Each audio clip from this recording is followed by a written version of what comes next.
Guys, hello water sign, hello Pisces, Scorpio, and Cancer. Welcome dito sa aking channel, Kapalaran 888. Ito ay para sa weekend reading nyo. Water sign, Pisces, Scorpio, and Cancer. I hope na makuha mo yung energy. General readings, so intuition, wag nating pipilitin kung hindi para sa atin. Okay? Mature woman and dedication. Kumuha pa tayo ng isang baraha, guys. Okay, courtship. So, Pisces, Scorpio, and Cancer, maraming iba sa inyo dyan na pwedeng makaresonate dito sa isa, pwede dito, pwede dyan. So, ang 3 cards na yan ay hindi sila pare-pareho. Hindi lang yan nasa isang tao. Kasi ito, balanse. So, pwedeng yung iba sa inyo dyan, nagpaplano kayo ng kasal, or may nililigawan ka, or may nanliligaw sa'yo, nagpaplano ng pagsisettle down. Kaso lang, isang babae, mature woman, pwedeng lola, nanay, tiyahin, kapatid, nang nililigawan mo, or magulang, or relationship ba yan ng person mo, na kailangan mong ayusin. So, nakikita natin yung balance.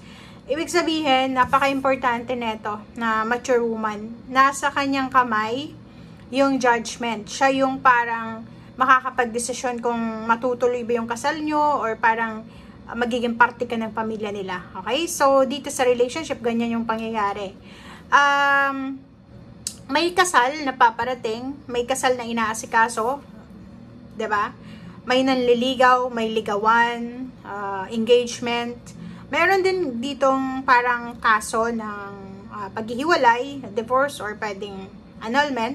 Meron din ditong pwedeng naghihintay ka ng resulta para sa kaso na meron ka or yung pamilya mo or family. So, nakikita natin dito na etong number 3 judication, yung judgment is papabor sa'yo. So, mayroon kang justice na posibleng darating sa'yo. So, yun. Water sign, Pisces, Scorpio, and Cancer.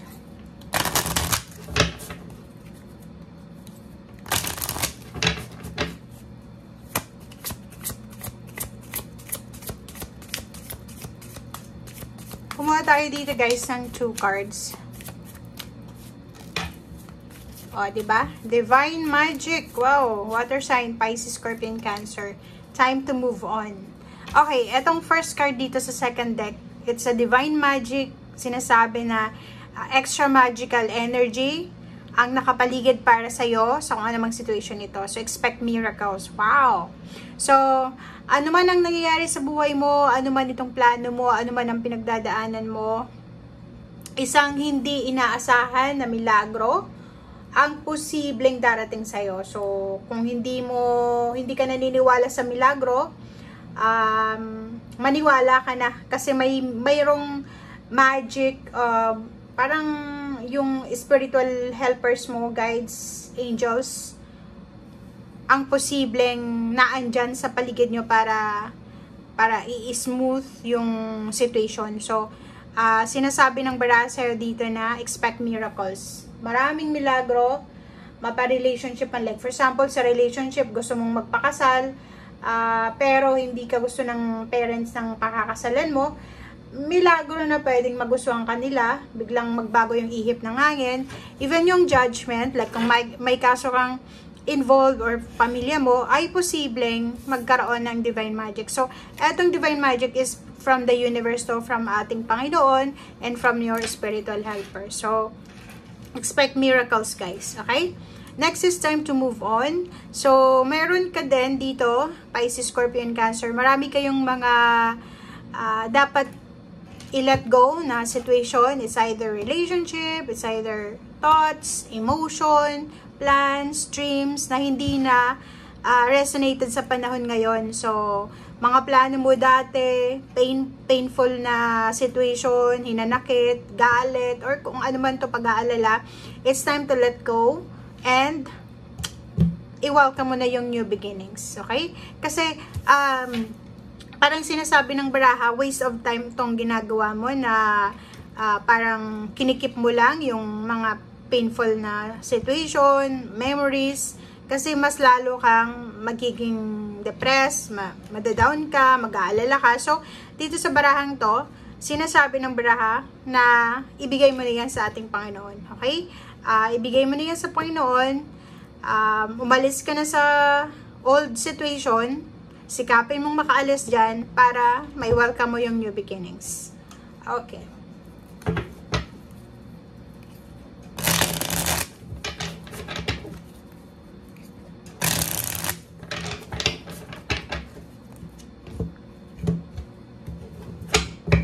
Okay. Water sign. Diba? 3 of Cups. It's a confirmation of divine magic. Ang sabi sa'yo dito ng baraha, water sign, Pisces, Scorpion, Cancer, na may celebration na magaganap. May paparating na celebration.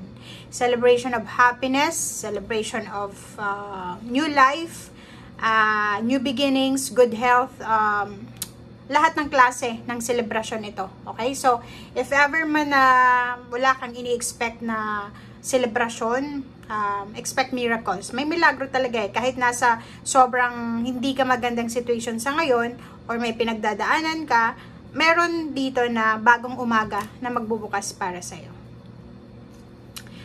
Temperance. So sa ngayon, ang sabi ng baraha sa'yo, if ever man na wala pang dumarating na celebration, wala pang dumarating na magic, wala pang dumarating na new beginnings, maging mapasensya tayo. Yun yung parang advice sa'yo ng ating baraha sa ngayon na kailangan mong magpasensya. Huwag kang maging aggressive, obsessive sa lahat ng decision making mo sa ngayon.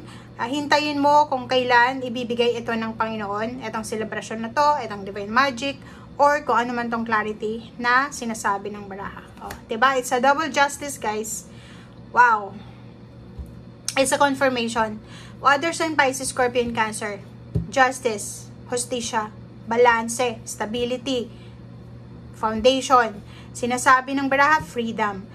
Mapapasayo. Konting tiis na lang. Diba? So, if ever man may mga restrictions ka na nararanasan sa ngayon, maraming bawal, maraming mga pagbabago sa buhay mo, huwag kang mag-alala. It's a double confirmation dito. Ano man ang hinihintay mong judgment or resulta, outcome, answers ay posibleng positive, papabor sa'yo. So, konting tiis lang, konting tiyaga lang, konting pasensya lang, nasa iyo pa rin ang huling alas, nasa iyo ang huling halakhak, or nasa iyo ang huling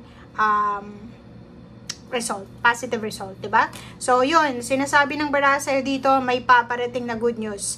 May paparating na good news regarding sa judgment, regarding sa stability, sa fairness, regarding sa celebration, sa milagro, sa celebration, relationship man yan, partnership, or kung ano pa man. Diba? It's a double confirmation yung divine magic and magician. So, water sign, Pisces, Scorpion, Cancer, sobrang napaka-positive ng baraha mo sa weekend na to. Kasi sinasabi na may magic talaga. May everything happens for a reason, but yung rason na nangyayari ito sa buhay mo ay pabor to sa'yo. So, kumbaga, merong mga nangyayaring hindi mo gusto, pero at the end of the day, ito ay para sa'yo. Okay? So, lahat ng manifestation mo ay posibleng dumating. So, may good news dito, may magical moments, merong extraordinary miracles. Yun yung sinasabi ng baraha. Okay? So, yan guys ang sinasabi ng baraha sa atin ngayong linggong ito, ngayong weekend. And 6 of Cups. Sabi ng baraha sa'yo dito na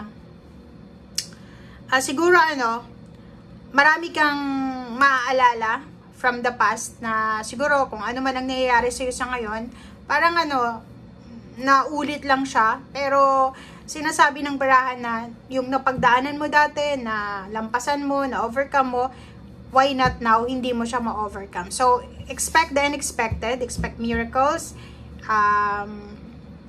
yung mga alaala ng nakaraan, ibasura mo na yan kasi hindi na yan kailangan. And ang sinasabi sa'yo ng baraha mo sa weekend na to is have faith, okay? Your prayers are manifesting. So, remain positive and follow your guidance. So, sundin mo lang kung ano yung sinasabi ng Panginoon and yung intuition mo. Okay? Bye, guys!